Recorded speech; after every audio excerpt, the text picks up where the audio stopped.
নমস্কার বন্ধুরা, কেমন আছো সবাই? বন্ধুরা, এখন তো প্রচণ্ড বৃষ্টি হচ্ছে। গভীর নিম্নচাপের জন্য এখন আমাদের এখানে খুবই বৃষ্টি হচ্ছে, কিন্তু সকালে একটু রৌদ্রের মুখ দেখেছিলাম, কিন্তু সেটা খুবই অল্প টাইম, প্রায় 1.5 থেকে 2 ঘন্টা। তার মধ্যেই আমি তোমাদেরকে আমার সবজি গাছ কীরকম আছে না আছে দেখিয়ে দেব। আজকে বন্ধুরা, তোমরা দেখো আমার বাগানের সবজি কতটুকু করেছি, তবে সবটুকু ভিডিও বেলায় আমি তুলতে পারিনি। প্রচুর পরিমাণে বৃষ্টি হচ্ছে আমাদের এখানে। এই ঢ্যাঁড়স গাছগুলো এখনও পর্যন্ত আমার ভালোই এখন ঢ্যাঁড়স হচ্ছে, তবে শীত আসছে, আমি আর নতুন করে এখন আর ঢ্যাঁড়স গাছ আমি বসাবো না।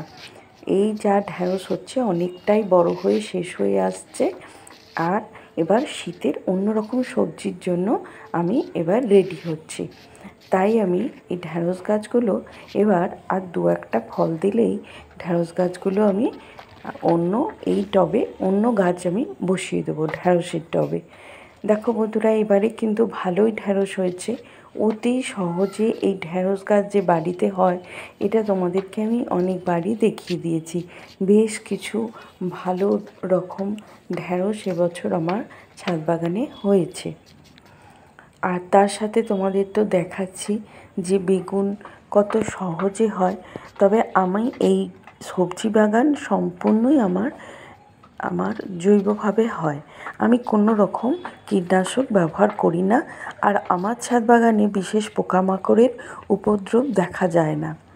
আমি কখনোই সবজি গাছে নিম তেলও আমায় স্প্রে করতে হয় না, জানি না, তবে আমার বাগানে খুবই কম পোকামাকড়ের উপদ্রবটা খুবই কম। তোমাদেরকে আমি বলেই দিয়েছিলাম যে আমি সবজির মাটিটা তৈরি করি বেশিরভাগটাই পুরনো গোবর সার দিয়ে আমি মাটি তৈরি করি। মাটি তৈরির ওপরে সমস্ত গাছ সবজি নির্ভর করে যে কী রকম হবে। মাটি তৈরিটাই আসল আমাদের কাছে খুবই দরকারি। সুন্দরভাবে যদি আমরা মাটি তৈরি করে নিতে পারি, তাহলে আমাদের বিশেষ আর আমাদের মাটির ওপর খাটতেও হয় না, এবং গাছের যত্নও বিশেষভাবে নিতে হয় না। আপনা থেকেই গাছ সুন্দরভাবে তৈরি হয়ে যায়, আর ফসলও পাই, ফুলও পাই। তোমাদেরকে আমি দেখিয়ে দিচ্ছি করলা গাছে অনেক বেশি ফল কীভাবে পাবে, শাখা পোশাখা বাড়বে কীভাবে। এই ডগগুলো তোমরা প্রতিটা কেটে দেবে। প্রতিটা কেটে দিলে হয় কি, গাছ অনেক ঝাঁকড়া হয় আর অনেক বেশি করলা হয়। এবারে আমার করলা গাছে এত বেশি করলা হয়েছে বন্ধুরা, তোমাদেরকে দেখিয়ে আমি শেষ করতে পারবো না। কারণ দেখো, পড়ে গাছটা হয়েছে, কিন্তু মাটি আমার এত সুন্দর তৈরি করেছি যে আমার আর ফসলটা ফলছে, আমার আর তার দিকে খাটতে হয়নি। দেখো, আমি চাল কুমড়ো আমি গাছেই হয়েছে ছোট ছোট টবে, ছোট বস্তা, চালের বস্তা, এই ধরনেরতে ছাদ বাগানে এগুলো সম্ভব। চাল কুমড়ো, লাউ, আমরা শাকও কেটে খেতে পারি, ফুলও খেতে পারি। আর করলা দেখো, অসম্ভব করলা হচ্ছে। শুধুমাত্র ওই মাটিটা আমি সুন্দর করে তৈরি করেছিলাম। মাটিতে বেশিরভাগটাই দিয়েছিলাম গোবর সার, আর অল্প মাটি ছিল। আমার এই বর্ষার যে আমি মাটি তৈরি করি, সেই মাটিতে কখনোই আমি সবজি পচা সারটা তৈরি করে মেশাই না, ওটা আমি অন্য সময় মেশাই।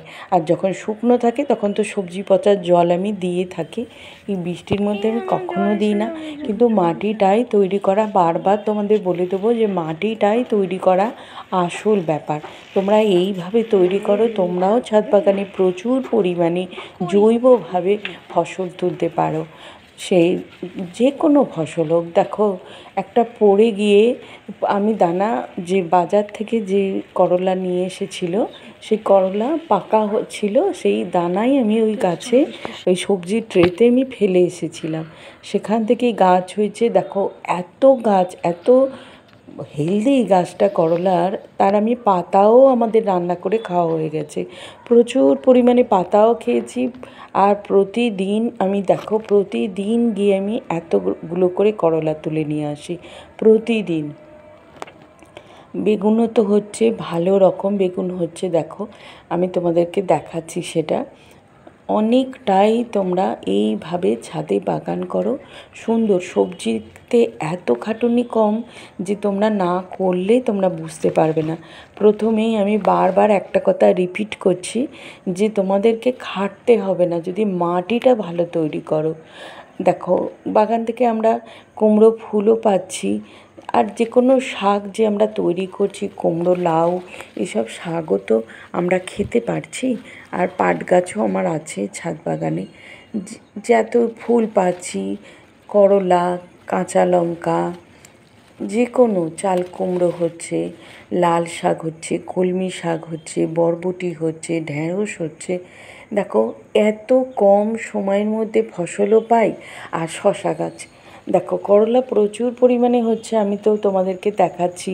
আর একটা কথা তোমাদেরকে বলবো যে শশা গাছ আমি তোমাদেরকে বলেছিলাম যে এবারে কেন হচ্ছে না। আমি ভুলটা করেছিলাম, আমার দু রকম দানা ছিল, একটা ছিল শীতের দানা, একটা ছিল গ্রীষ্মকালের দানা। আর আমি ওই শীতের দানাটাকে বারবার গ্রীষ্মকালে বসিয়ে দিচ্ছিলাম, ওই জন্য আমার গাছগুলি হচ্ছিল না। এবার কিন্তু গাছ হয়েছে এবং গাছে 3-4টে শশা ধরেছে। এত বিকালের দিকে বৃষ্টি, সেই দুপুরেরও আগে আরম্ভ হয়েছে, সেই বৃষ্টিতে আমি আর তোমাদের আর ভিডিওটা বড় করিনি। পরে অবশ্য তোমাদের দেখিয়ে দেবো যে কীরকম শশা হচ্ছে। আর তরমুজও ফুল এসেছে, সে গাছও তোমাদেরকে দেখিয়ে দেবো। বন্ধুরা, তোমাদেরকে এইটুকুই বার্তা আমি দিলাম যে দেখো, শুধুমাত্র মাটিটা যদি তৈরি করতে পারো ভালোভাবে, তাহলে তোমাদের আর সেদিকে আর তোমাদের কোনো ফসলের জন্য তোমাদেরকে কষ্ট করতে হবে না। এমনি তোমাদের শাক সবজি ফুল ফলে তোমাদের কিন্তু বাগান ভরে যাবে। তোমরা এইভাবে খুব সহজ পরিচর্যা করে তোমরা কিন্তু বাগানে অতি সহজেই এই রকম ফসল তুলতে পারো। আমি আজকের এই বার্তা নিয়ে এসেছি। বন্ধুরা, আমার গার্ডেনিং চ্যানেলে তোমাদের সবাইকে স্বাগত। আমি শ্রাবণী। আর একটা কথা, তোমাদের এই এত করলা হওয়ার জন্য তোমাদেরকে আমি একটা টিপসই দেবো। তোমরা মাটি তো তৈরি করছো, তার সাথে প্রতি ডগ যখনই ছোট্ট হবে, এই 1 গাঁটের মতো ডগকে তোমরা কাঁচি দিয়ে হোক, হাতে নখের সাহায্যে হোক, ডগগুলো কেটে দাও। অসংখ্য, ওই একটা ডগ থেকে অনেকগুলো 4-5টা শাখা বেরিয়ে যাচ্ছে, আর তারপর সাথে সাথে এত ফল ধরছে প্রতি শাখায়। তোমরা এইভাবে করো, দেখো তোমরাও সফল হবে। আমি করেছি, তোমরাও পারবে। খুব সহজ পরিচর্যা, খুব সহজভাবে হয়, কোনো বাচ্চাও এগুলো পারবে। দানা ফেলে দিয়ে, দানা মাটির মধ্যে বসিয়ে দিয়ে যে এত ফসল পাওয়া যায়। বন্ধুরা, তাহলে আজ আমি আসি। তোমাদেরকে আমি নতুন কোনো ভিডিওয় আমি তোমাদের সাথে আবার নিয়ে আসবো। তোমরা যারা আমার পাশে ছিলে, তোমাদের অসংখ্য অসংখ্য ধন্যবাদ বন্ধুরা। আর অন্য কোনো ভিডিওর জন্যে তোমরা তাহলে অপেক্ষা করে থাকো। আর যারা আমার ভিডিও দেখছো এবং আমাকে সাপোর্ট করছো, তাদেরকে অসংখ্য অসংখ্য ধন্যবাদ বন্ধুরা। অনেক সময়ই আমরা বাগান করি কিন্তু ফুল পাই না, কিন্তু এই ফুলগুলো দেখো অতি সহজে হয়, কাটিং থেকে তৈরি করি। এই ভিডিও তোমাদেরকে আমি এবার একটা দেখাবো।